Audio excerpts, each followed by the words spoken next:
nakikain tayo kay kuya, no? Ayan si kuya, oh. So, apat yung anak mo? Oo, sir.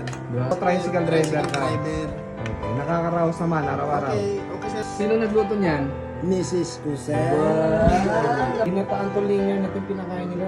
Naubos ko yung Okay naman yung pasada, sir. May pang araw-araw, kahit pang araw na pagkain namin sa 3 beses. Pang araw-araw kumain. Okay naman, sir. Malaga. No, sir. Nakakaraos. Pangalawa dito, masaya kayong pamilya. No, sir. No? Okay, season yan. Okay, or parang gulong yan. Minsan nasa ilalim, pero darating araw, nasa taas ka lang. Okay, basta manalig lang tayo lagi ha. Lagi tayo mag-pray na i-bless na tayo, pagpasalamat natin yung mga nakukuha natin blessings sa araw-araw. Maliit man yan sila blessings, kailangan grateful tayo.